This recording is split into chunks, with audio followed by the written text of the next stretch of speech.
I got the bloodlust. Me too. I want to kill. Let's kill.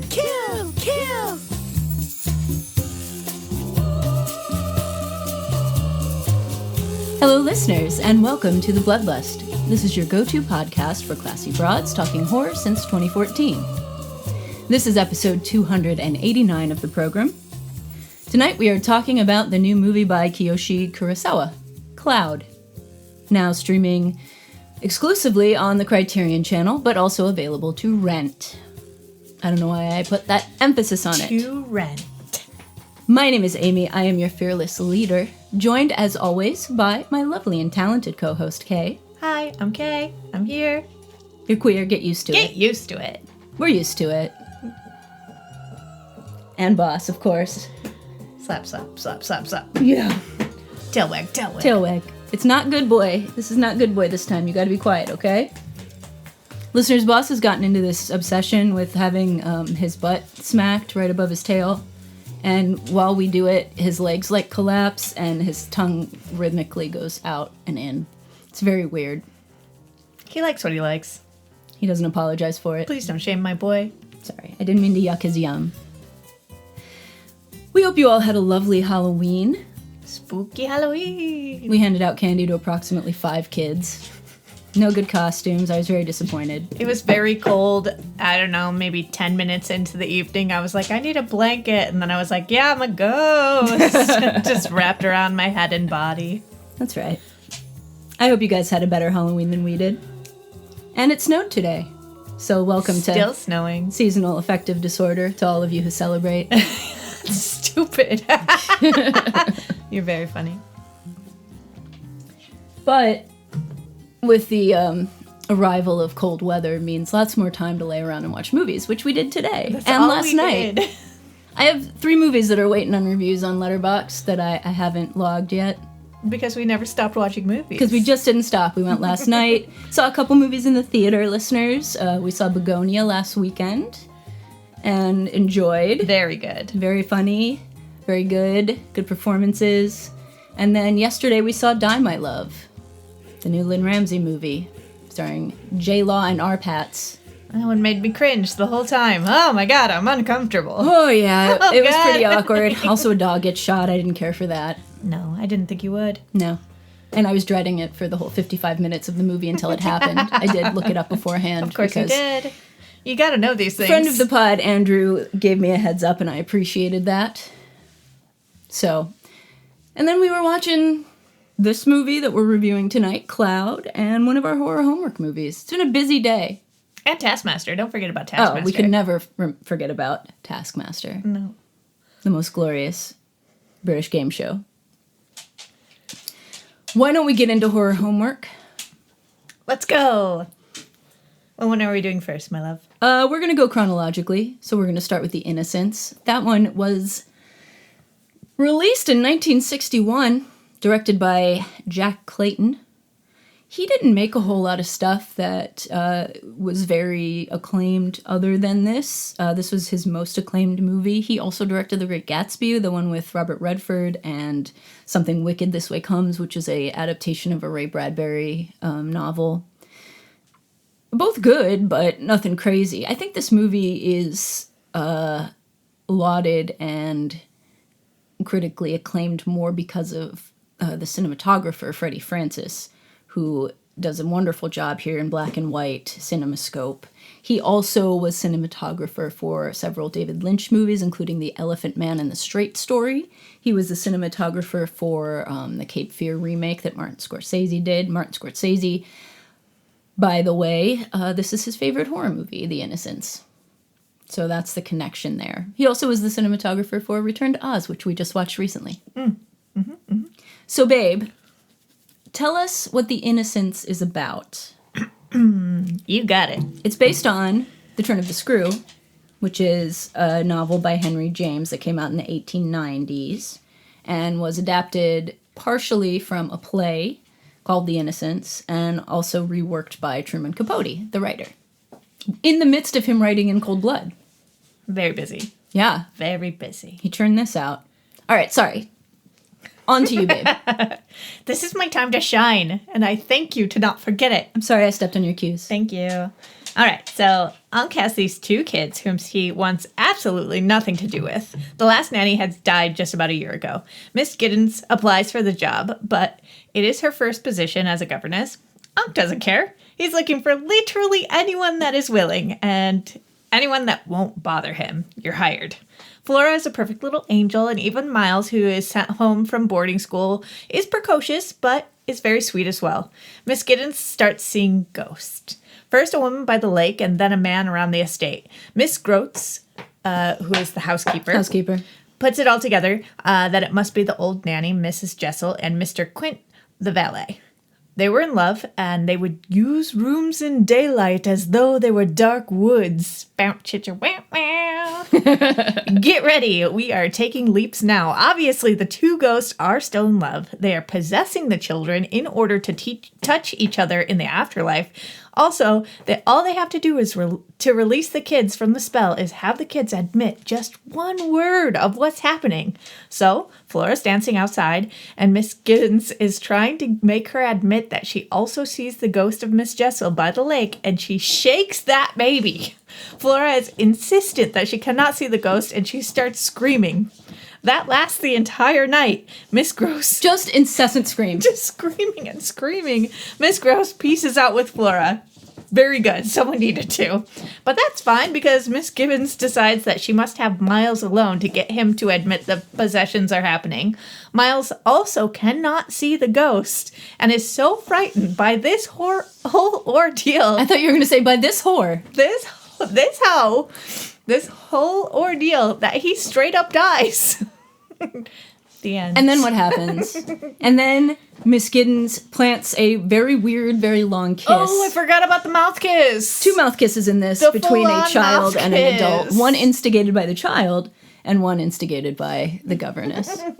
Oh, there was also this really good scene where they were talking when that line that they used the rooms in the house during daylight like that, like the woods at night, where they have this close-up of the shade that is like rhythmically hitting against the window pane to like the sound of sex. I love how old movies try and get around shit. It's so funny. I mean, I got it.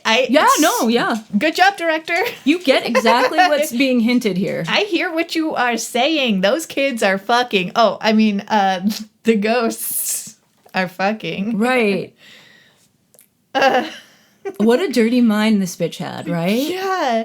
I loved, also, we, like, started watching the director's cut, and, obviously, you were like, yeah, of course the ghosts weren't real, and she was the only one that saw him. I was like, oh, yeah, that went over my head. It's really not supposed to be clear. You're really supposed to it's supposed to be ambiguous. But either way... But the way I read it, that bitch was fucking crazy. I'm glad that it was her being crazy and not the little kids getting possessed by these two ghosts and wanting to have an intimate relationship with each other. That's the best way that it could end. It's just in her brain. She's just a repressed pervert. She is a hoe. But man, the costumes. But Lord. Ugh. Give me a princess seam on every one of your shirts. Ugh. God, yeah, her dresses beautiful. were something else. And the house was gorgeous. As opposed to, I just watched, not with you, although we have seen it together before, but with our buddy Rand, we just watched The Haunting recently, the 1963 movie. And that house in it, because that's also like a haunted house, haunted estate movie, that house is so gaudy and so ugly. And this one is really pretty and cool. It's beautiful. And her little cape that she wore to the church. Oh, the cape. Oh, Jesus. They plotzed over that cape. I wanted it. Yeah. I was like, I don't know at what time I would wear a cape. Wouldn't probably look great over my high vis. I mean, shirts, but not to work, no, but we do get dressed up sometimes. Yeah. So, I was just going to say something, and then I got a text, and it left my mind. What were you just saying? Oh, something I didn't notice, but I read about afterwards about this one, was that Miss Giddens, sorry. Jessel's the dead one. Yeah. Miss Giddens wears a lot of, like, bright, I mean, you can't really tell, light-colored things. Yeah. All And her shirts then are white or light. towards the end of the movie, and Miss Jessel, the dead one, you always see Always her in wearing black. And by the end of the movie, so is Miss Giddens. Yeah, So that was once kind they of a little start, conscious choice. When she sends, like, Flora and what's-her-face away. well, a little bit before that, once they when they go to the church for the first time, when she has that cape on, that's the first time she has a dark shirt underneath. Okay. And then it's throughout the rest of the movie. I love that. Little attention to detail. Also, there's one of my favorite things in this movie, and that is candlelit scenes. Oh, yeah. A lot of them. Candelabra. And they had to make special ones because they filmed so much of this in pitch black with only candle lights. And they were incredibly bright. They made special candles that had like 4 wicks together. Yeah. And I guess Deborah Kerr, the star of this, in between takes wore sunglasses because it was so bright, which is funny to think about in like a Victorian movie. So...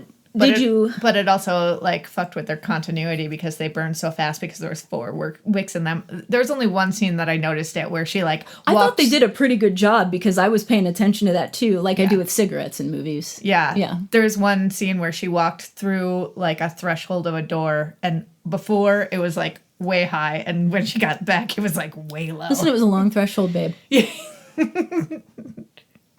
I didn't mean to question the house. Yeah. There's ghosty things happening. Ghosty things. A wizard did it. What did you think of The Innocents? Loved it. Yeah, you love a creepy kid movie. I love a creepy kid. Also, those kids were so cute. I love such good little actors, right? Oh my god, yeah. Martin something is the kid. He was also in Village of the Damned. Also did good there. He left Hollywood, became a regular person. Boo. He didn't feel like acting as an adult. Fine. And Pamela Franklin, who plays Flora in this, a little something interesting about her. This was her first role. One of the movies we're watching next time for Horror Homework stars her. Good. Bring back Flora. Yeah. Yeah. So what do you rate this? I'd give it a 4.5. 4.5. Loved it. Me too. Fucking loved it. I really like this movie. I think it's creepy. For an old movie, this is probably the only old movie that actually gave me, like, the creeps.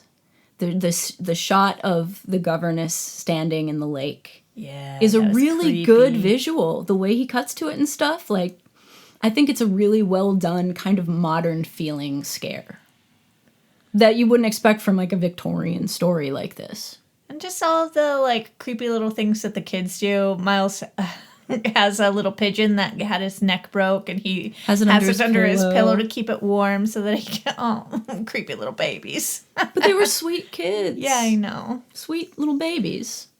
But what did he do to get kicked out of school? He was telling stories, and the kids were disturbed by him. Who knows?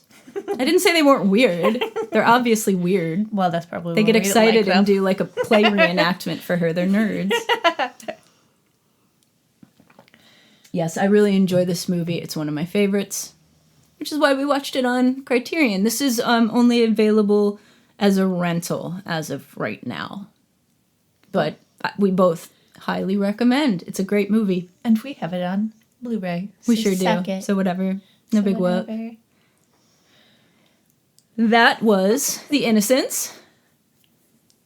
Now, Wait Until Dark. 1967. Directed by Terrence Young, who I was not familiar with, but he did some of the Bond movies, like 3 or 4 of them.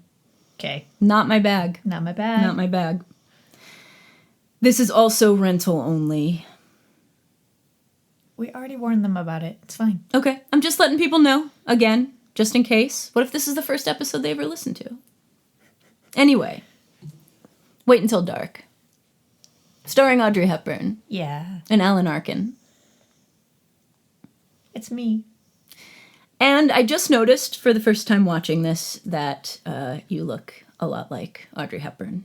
I've gotten that. I don't know why I never noticed before. Maybe it's not hurt by the fact that you have the exact same haircut she has. Well, that's true, yeah. In this movie. Yeah. I got it a lot more when I was living in New York City because I was a lot tinier, too. You're still quite small, I'm small, but imagine me less 30 pounds. Yeah, yeah. Then same. Same. Just exactly the same. Yeah. Yes. I wonder if she was also tall. I don't know. I don't know either. I wish the internet was around so that we could figure that out. Nah. I guess we'll never know. Tell them about Wait Until Dark, would you? All right. Wait Until Dark. We've got a very low-stakes drug operation with approximately 8 little baggies of heroin being shoved into a porcelain doll. The woman who carried it onto the plane sees a nefarious man and quickly convinces a stranger that she met on the plane to take the doll, and she'll pop by later to grab it. Her tits were out, and so he agreed. However, when she comes to call in, he has misplaced it and can't give it back. Mike and Carlino are offered some cash to go in and find the doll. No luck. They're interrupted by Harry, who was the man at the airport.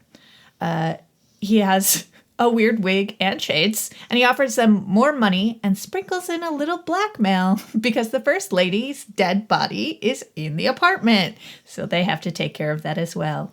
When we finally meet Susie, who... Yeah, we really don't see her for like the first 15, 20 minutes. Yeah, who is, the one that's living in this apartment that we have been in. For the whole time. Yeah.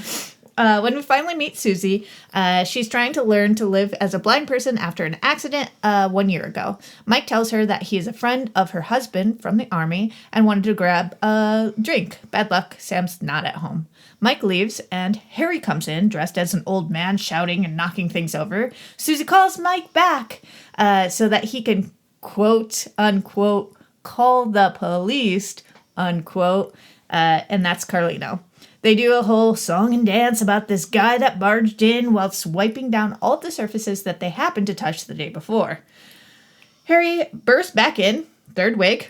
This is all to lead Susie to believe that it is in fact Sam who killed the lady. We just have to get rid of this ding-dang doll so that it doesn't all lead back to Sam. Right, they try and convince her that her husband did it. Yeah, he's the one that killed the lady. Because he was having an affair with her. Right. Because he's a photographer, and he was supposed to go take pictures of. She didn't show. Oh, did she not show? Because he was gone for quite a while for her to just not be there, whatever. But the doll isn't here, god damn it. And it wasn't. Gloria from upstairs took it, but now has returned it. Susie freaking Nancy Drew has worked out that it was the same man barging in over and over by his squeaky shoes. And that they were using the blinds to communicate with each other. And something is just not right. Harry, also, she heard them wiping their prints. Yeah, she and heard was it all. Why were they dusting? Well, she asked, were they dusting for fingerprints? He's like, no, why? And she's like, I heard him at the banister. I heard him over by the safe. Like, listen, I lost my eyesight. My hearsay. My hearsay. My hearsay is better. Shut up. Worked out that it was the same man coming in over and over, squeaky shoes. And they're using the blinds to communicate with each other, and something is not right. Harry kills Carlino and also Mike, and is coming for Susie next. She smashes all the lights so that no one can see. Gasoline, fire, photo processing chemicals, knives. The cops and Sam and Gloria all come running in. Who made it? Who's dead? Susie is safe behind the icebox. Phew! And the story all comes out. He dies with those small bags of heroin in his pocket. Yeah. All for a little bit of heroin. Just a small amount. Not even much. Yeah, they were offering like $8,000 between the two of them to find it. Right. How much do you think that heroin was worth? Don't know. I mean, I don't know. Maybe you cut it a lot. I don't know how that works. Yeah. I don't pretend to be a drug dealer. I feel like I probably would just take the loss if you're already going to shell out. Or maybe he just assumed he would never pay these two guys because he would just kill them. Yeah. All right, whatever. Don't put it in a doll. I had a few questions. Well, first of all, it's funny to me that Harry looks like Noel Gallagher from Oasis with that wig and those glasses. Stupid wig. And we never see his real hair. No, he never. He always never has that. reveals his real hair. Yeah, One of 3 wigs, same shoes, same squeaky shoes. Also, who were the disguises for? Susie's blind, right? For the benefit of Gloria, I guess. This also has a cute kid in it who saves the day. she's a brat to start, but Well, she has a tantrum, but she's jealous because Audrey Hepburn is ridiculously, ethereally good-looking, and she's a plain little kid. And she has a crush on... She'll grow into her looks. Yeah, but she's wearing baby. glasses. That's movie shorthand for a homely person. That's true. But they were cool glasses. They were like... Well, they were the Cat standard eye. glasses Yeah. for 1967. Everybody, cool or not, had those glasses. Well, if she makes it to 2025, still wearing those glasses, well, people think she's cool. I was embarrassed to learn. I was making fun of Audrey Hepburn's transatlantic accent in this movie, and then I checked just in case, and she's British. I didn't know she was British. I thought she was American, and she just had a really heavy transatlantic accent, but no. No. Just British.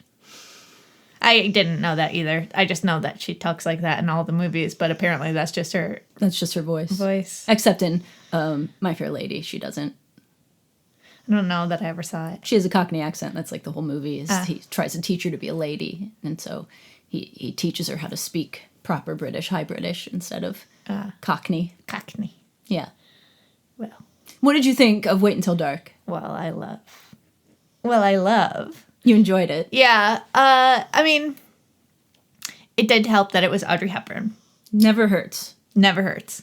I thought that it was pretty suspenseful for being like a one location whole film. It's all inside of her apartment. Yep. Which I tend to like. Yeah.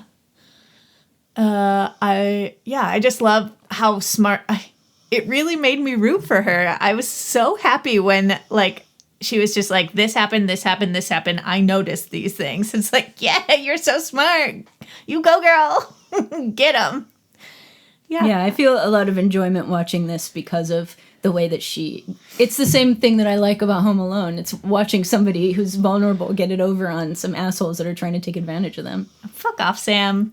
He was just gone the whole time. Like even when she like sees the neighbor outside for 2 seconds when she's taking the trash out, she's like, Sam really wants me to be to learn how to live again as an independent woman, like now that I don't have sight. And it's just like, fuck you, Sam. Fuck you. It's only been a year. Yeah, give her a fucking break. Would you say that to a 1-year-old? Stop. Yeah. It's also funny to me that she lost her sight in a fire, but she's got a beautifully unmarred face and pristine looking eyes. Well, of course. The leading lady. The leading lady.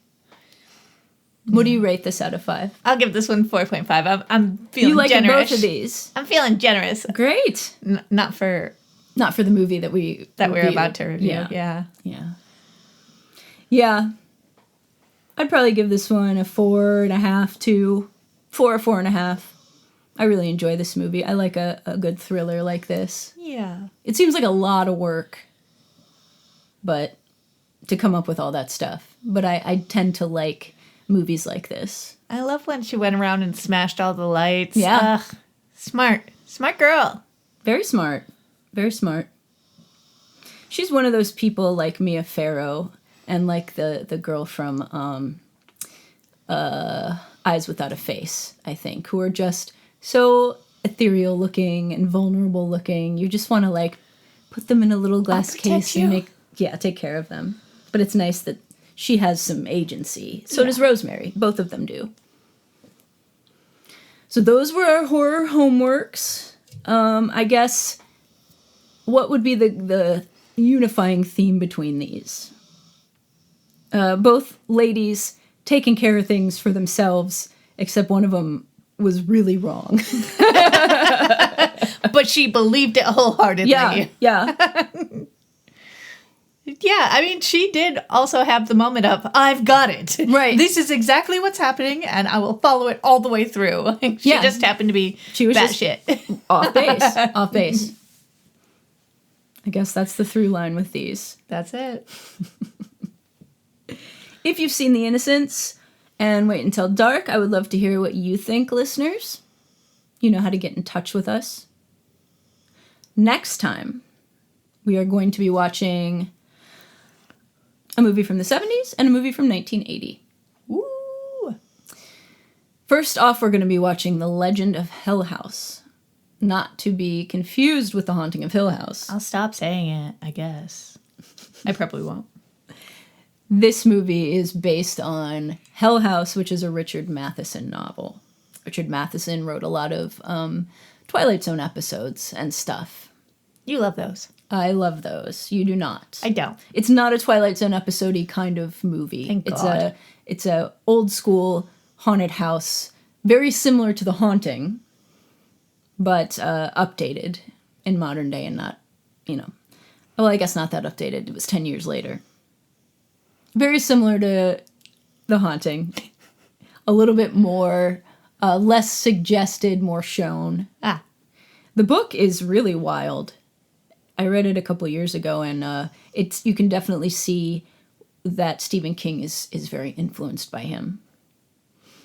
So I'm excited to watch that, and that stars Pamela Franklin from The Innocents as a psychic. I already forgot that you said that. Yeah.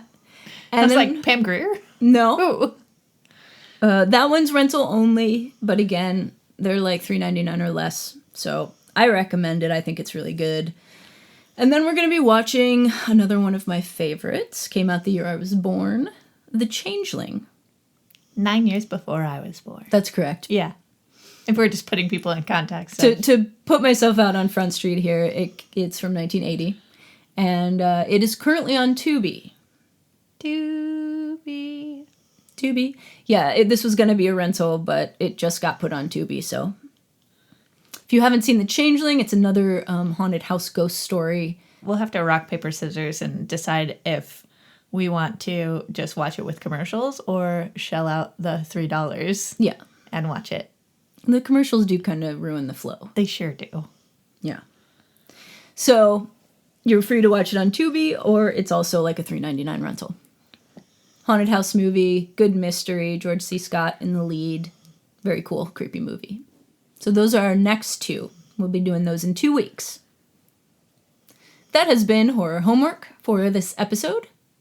Now, let us get into Cloud. Cloud.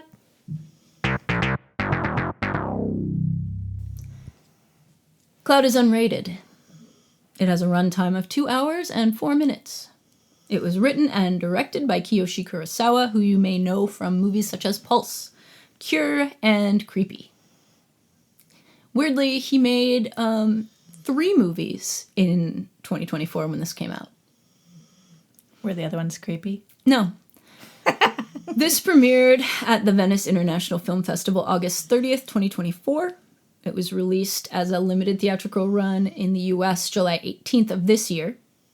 On Rotten Tomatoes, it is 93% fresh with critics, 61% fresh with the audience. It is currently streaming exclusively on the Criterion channel, but it is available as a $5.99 rental on Apple and Prime and all that. So, this is about a guy named Yoshii. He lives in Tokyo, and he's a reseller of goods on the internet. That's his side hustle while he works at a factory. Eventually, he makes a big sale and kind of decides to take his reselling gig to the next level, quits his day job, and he and his girlfriend leave the city for a house in the country. And once they get there, it kind of seems like Yoshii is being targeted by someone. But with the job he has, he is ripping a lot of people off and doing things that might not be quite above board. And so it's sort of a mystery as to who amongst a lot of possible people might be targeting him. Could be literally anyone. Yeah. Right. So we have Yoshii, we have Akiko, his girlfriend. He hires an assistant named Sano. Weird, inscrutable character. That Love one. him. Yeah. Babe. I gotta stop calling you babe like that. It's gonna annoy the listeners. Kay. Hi, it's me. What did you I'll think just about... not answer for babe. Okay. What did you think about Cloud?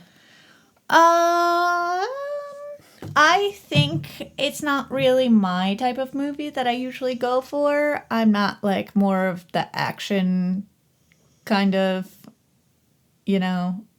person. but I liked it until we got to the Extended gun standoff. the gun standoffs. Which is basically the last third of the movie. Yeah. Yeah. First 2 acts I was into. I was like following along their stupid little life, and they seemed like they were like, you know, moving on up in the world. I was really excited whenever he would like do a big sale. Right. Yeah, I was rooting for him. They would show his like bank account every so often. I was like, yeah, fuck yeah, dude. You buy that new apartment. You quit that job. Yeah. This is not a horror movie, guys. And I apologize. I did not realize it was not going to be a horror movie. It does say, in my defense, horror as one of the genres, like on IMDb and on Rotten Tomatoes and such. It's not a horror movie at all. No. It's an action movie. Well, it's a thriller in the first 2 acts, and in the third act, it's an action movie. And I think that it's fine at those things. I think this is a solid 3.5-star movie. It's just not what I was expecting at all.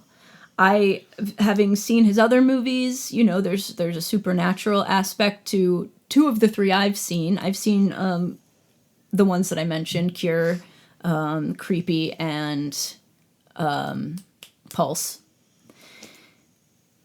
And this one, it doesn't have any of that. There's no supernatural aspect. I think that it's supposed to be... I can't even really get a handle on what it's supposed to be about exactly. It's a crime thriller. It still uses the internet and digital subject matter the same way Pulse did. That movie was kind of about people being lonely and living through the internet and ghosts being spread through the internet. I mean, it's like, it is all about the interpersonal connections that he made, but he just could give 2 shits about any of the relationships that he's in. Like, none of them. I think that's part of the point, right? He's so... The movie itself is very disconnected and cold, and so is our main guy. He doesn't Even care. with his girlfriend. She leaves at one point, and he's just like, she'll be back, she needs me. Yeah. He doesn't care. All right. He's cold to everybody. He doesn't know how to interact with people. At the very beginning, he's very cold and dispassionate with those people that he rips off. Which is really strange that the manager's like, you'd be a great leader. Right. It's like, who do you know? There's a lot of characters in this movie. Well, there's at least 2 characters in this movie whose motivations I don't understand at all. That's why I don't feel like I got this. I think maybe some stuff that I gleaned from it is that maybe it speaks to how easy it is to hurt people from a distance with digital, like, consumerism. Sure. I guess. I didn't even care about that plot point, though. Like, whatever. They had the reviews on, this guy scammed me, like, whatever, he's a crook. But it's like, when we were talking to his mentor who got him into this game, he was just like, you know, I'm trying to invest in this new thing that's going to make it go mainstream. We won't be on shady sites anymore. So that implies that he's selling on shady sites. How are you going to go to, like, back of the house, like, warehouse site and then get mad when it's fake shit? Right. You think it's real designer shit there? Yeah, don't buy from a scalper or bootlegger or whatever you call them. And this is your fault. But people get pissed. And that's what happens in this. A lot of people get pissed at him. I don't want to give too much away, but like I hinted in the synopsis, he has a lot of enemies because of his business dealings and also because of quitting his job. I don't know, you know, I think I really liked the early scene when he's watching the stuff that he just listed sell. Yeah. I think it's like, you can tell that he lives for that moment, and that's the only thing that really, like, his money doesn't seem to be that big of a deal to him. He bought this big place, but he doesn't, it's just like a giant version of where he was before. Yes. I mean, the girlfriend adds some touches to it, but it's still very cold and very, like industrial. I don't know. The title being Cloud, I assume that kind of refers to the online world, but there's also like a dark cloud that's following this guy, but it's a result of his actions.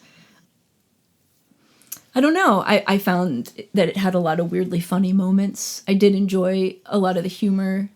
I was with it for the first 2 acts as well. Right. Although I was waiting for something, I don't know. Yeah, I don't. He also, I mean, this speaks exactly to what we were talking about. It's just like he's so cold. Like, why, even though the girlfriend is not a great character, like she's dumb as rocks, whatever, but like he kind of gets like forced into saying, yeah, I plan on marrying her, and then she's like, did you mean that? And he's just like, what? Oh, that we're gonna get married? Yeah, I guess. Like, he does not give a shit about so anything. Insane. I'm just like looking for any sort of human connection from this man, and not even to no one. He does seem to find it in the end, which we can't talk about quite yet. Right. This made me think of a couple different characters from other movies. It made me think of Adam Sandler's character in Uncut Gems and the situation in that, although I think that movie's way better than this one. Like, just in the grasping nature of the main characters and their kind of moral bankruptcy. It also made me think of Red Rooms, which I don't know. Did you not watch that with me? That was that one about that woman who was obsessed with the trial of that serial killer who was broadcasting his... Were those little farts? Oh, boss. Well, he reminded me a bit of that character, who was basically just a cipher, and there was no emotion. She was also a character who was very internet savvy and lived and died by microtransactions on the internet. I don't remember that. I think that I think you probably would have. Red Rum. You probably would. If we watch something called Red Rooms. I guess maybe it goes from showing how people hurt each other online to how they hurt each other in real life, and how easy the online stuff makes it for you to transition into hurting people in real life. On a positive note, that opening title scene where it said Cloud was really freaking cool, with the clouds like coming in and out of the letters. Like, they didn't have a defined... Oh yeah, that looked pretty. That was nice. I could watch that like a screensaver for like the rest of my life. It does have a nice look to it. I kind of feel like with this director, he reminds me a little bit of David Fincher. There's a coldness and a sterility to his movies that doesn't always resonate with me. I think, like with Cure, I liked it, but I thought that the bad guy in it played his hand too early and revealed his motivations too early, and I think it kind of ruined the suspense. I think his best movie, for me personally, is Creepy, which is not really a psychological thriller, more of like a mystery thriller. I'm not as big a fan of this director as a lot of the critics are. And I don't know if maybe his movies go over my head. Yeah. Or what, but I really am not. Even Pulse, for me, I know that that's a really acclaimed horror movie, and I've tried it a couple of times, and I think it's decent, but it doesn't resonate with me the way that, I don't know, other movies like that do. Even something like The Ring or Dark Water does. I don't super get his movies. I think it did a good job visually to show that it was like the monotony of day-to-day life and things like that. Like, there was really only the girlfriend that had any sort of pop of color. Everything else was grays. Yeah. Everything was grays. I'm not super sure why she was in reds and oranges, but whatever symbolism I don't get from that. I enjoyed the comedy in this. The people that go after him, I enjoyed their ineptitude. Some of them, why? Some of them, but why? I liked the one guy who just seemed like a psychopath who wanted to beat people up, who seemed like he did it all the time, the guy that wouldn't take his mask off. I think the characters, the tertiary characters are pretty interesting in this, but like I said, I don't understand his ex-boss's motivation at all. And I don't understand his assistant's motivation. I would give this a 3.5 and recommend it because maybe someone will tell us what it's about. Maybe it'll work for you better than it did for me, and it'll come together for you better than it does for me. But it's not a horror movie. It's an action movie, an action thriller. What do you rate this? I would give the first 2 acts still only a 3, and the last act a 2.5. Okay. Well, maybe like a 2.75 average for you. Would you recommend people see this? No. You know what that means. You can go see... No, I don't know. Forgot about that part. You know what I would recommend? Yeah, you do it.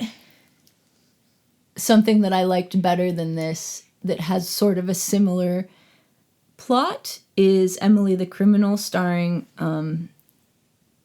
Aubrey Plaza. I love her. She starts in this kind of small-time crime, I don't know what to call it, criminal endeavor, and she gets in over her head. I found it to be a little bit more compelling than this, and not as detached. He didn't even feel like he was in over his head. He didn't care. He didn't care. He didn't care at all. Maybe that's part of the point, too. I mean, I feel like it was meaningful that he went and checked when his stuff was trashed in his house. He was only caring about his hard drive and his collectibles that he just bought. You know, it just speaks to his shallowness, his emptiness. I don't know. Is it really about online consumerism and doxing? Is it about a generation of young men who have decided to not be a part of the rat race, but haven't found anything to fill that void, so that they just are nothing? They have nothing. It's just about grasping for the mere act of grasping? I don't know. Yeah, I don't know. I don't know, guys. I would say I'm going to recommend Creepy, because I think it's a lesser seen movie of his, and I really liked it because the lead in it is, well, not the lead, but the bad guy in it is really well cast and really disturbing, the way he looks and the way he presents himself. And for that reason, I recommend that one instead of this. Yeah. Stay with the same director. Go for it. Yeah. All right, let's get into spoilers now. Let's do it. So it turns out a bunch of people are after this guy. Yeah. Including, for some reason, his ex-boss, who just really wanted to hire him or promote him. And then when he said he was leaving, he was like, no, you know, we need you. I see something in you. And then he sees him the next day. He comes and is standing outside of his apartment. With a gift. I wanted more from the manager. I was like, let's see what his life is like. Fuck this guy. Well, what his life is like is we find out that he killed his wife and his children. Yeah. And has just gone full scorched earth and is just taking out all of his... Because apparently this kid was the only one making him get up and go to work every day. I guess. I don't know. But he also is just like, yeah, nothing matters to him anymore. He shoots a bunch of people. Yeah. He's a full-on killer now. Yeah. However, Sana, wasn't his name? What was his name? The Sano, assistant? the assistant. Yeah. Which is this teenager that Yoshii hires to help him. He tried to go to Tokyo when he first graduated, but he wasn't good at technology and he wasn't smart enough, so he came back to the country. He hasn't had a job since. So he's like really invested and he wants to learn everything that he can about reselling. He wants to be a part of this, but of course, our main character, Yoshii, will not. He fires him. He says, won't give an inch. He's like, don't touch my computer. And this kid's doing the best that he can. He's like finding cars for him on the last second. He's, he caught the kid who threw everything. a motor through his window. Yeah, he's doing everything for this boss. And he's like, I have an idea that will, help us. And he's like, no, I told you not to be on my computer. You're fired. And then, turns out, Sano is some kind of, I don't know, guardian angel. It reminded me of Carl from The Simpsons, that episode where Homer gets hair and he becomes super powerful and he gets a personal assistant and it's Carl and he does all this stuff for him and pumps him up and whatever. And it's just like this guardian angel for him. And that's what Sano is. I don't know why. Not because he's been treated well. No. But he, I don't know, has Yakuza connections or something that he turns his back on. And gets a GPS tracker and guns from this old man, walks away from some kind of covert something. Yeah. And goes and John Wicks through this building that they've got him in. Saves the day, fucking kills everyone that's attacking him, goes back to the apartment, gets his hard drive so that he doesn't lose any of his, information to which or he's sales. not even, grateful. He's just like, oh, thanks. He also encourages Yoshii to shoot a couple people, which he does. Yeah. And it seems like by the end, when they're driving away, it makes it seem like he's like the devil or something. And that it's his job to facilitate this. He tells him, just keep making money. Don't worry about anything else. I'll take care of everything. Yeah. Why? Why? Why? What does it mean? Do you have any idea? I have no idea. Also, They also make it look apocalyptic out the windows when they're driving to make it seem like, oh, he's... What? by that time I was so checked out. I'm sorry. I don't know. Also, why did the girlfriend have a gun and she was gonna shoot him? Everyone hated him. Yeah, the cops hated him. People he sold to hated him. People he bought from hated him. Except for Sano. Why? My first thought was, oh, maybe he's with a government agency and they're trying to get him to make it bigger so that they can bust him. I don't know. That's grasping at straws because I didn't see any sort of... Well, who was he? Who was the guy who gave him the gun and stuff? I don't know, but they just said that he didn't have support from them anymore. He was just a teenager. Yeah. How did he have these connections? I don't know. I think there was some kind of weird metaphysical thing at the end where he was like... I don't know. He corrupted his soul. He was like the devil gaining a soul or something. I missed that. I don't know, guys. I don't know. Listeners, we need your help on this one. Honestly. I mean, it's not... it's almost every movie that we talk about it afterwards, and then I'll say, oh, I didn't understand that. I like it a lot more now. I can't do that for you this time, babe. This time I still don't get it. I don't either. I'm really sorry, listeners.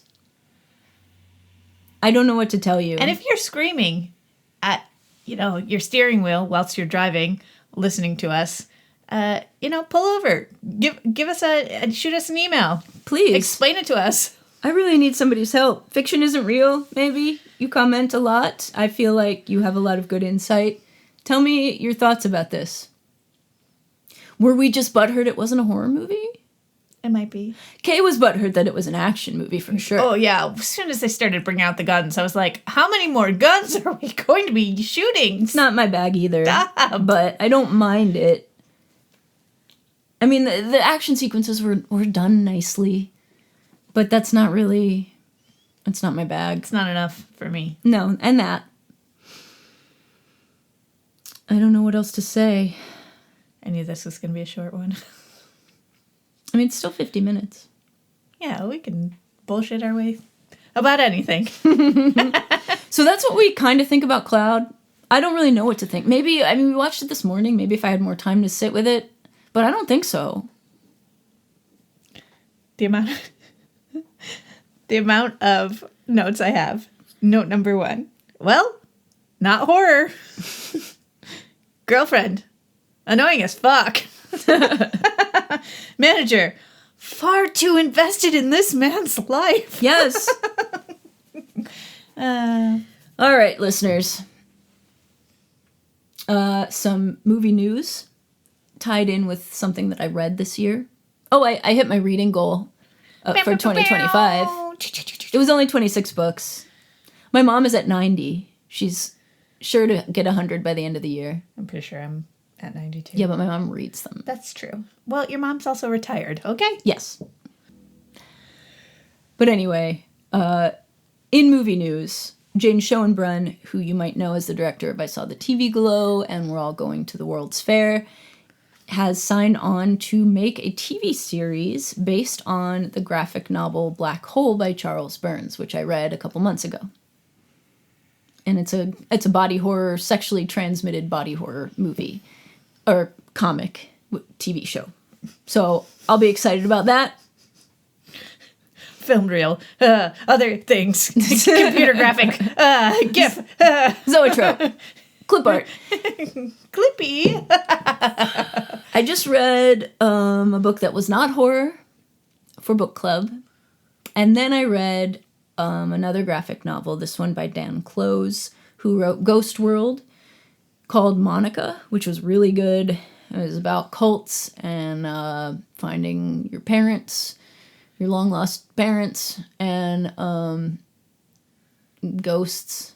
It was a neat book. I really enjoyed it a lot. I haven't read comics for a long time, and I felt kind of guilty when I went to the library because I got 3 graphic novels from people I've already read. But Dan Close is just so good. His writing is so good. So I was glad to be able to read a new thing from him. It's been several years. So I really recommend that. What have you been reading, love? Right now, you think Babe's bad, but Love's gonna be okay? I'm sorry, listeners. Sorry, listeners. I am reading Fellside by M.R. Carey right now, who is the author of The Girl with All the Gifts. And it's like this girl who was on heroin and is in jail now because she ended up setting a fire and killing this kid that was in the apartment building. And so it's kind of going through her case, if it was manslaughter or, whatever a lesser cause is, etc., etc. But she can see him. And we don't know if it's just like her conscience, Right. like subconsciously bringing him up so that she could talk to him and talk it out. But it seems like she wasn't the one that actually killed him. And it turns out that she's had this gift even in childhood, speaking to, ghosts in her dreams, which she thought they were just like imaginary friends and dreams and whatever. But now her aunt is telling her, no, that those people did exist. We just didn't want to bring trauma back into your life and be like, oh, no, that was actually your best friends that had a disease and ended up dying. So we just let you believe that it was an imaginary friend. So anyways, I'm a little over halfway through. Yeah. Little over halfway through. So is it a ghost? Is it her brain trying to work things out? Is it her conscience? Who knows? We'll see. That sounds pretty good. I'm loving it. Yeah.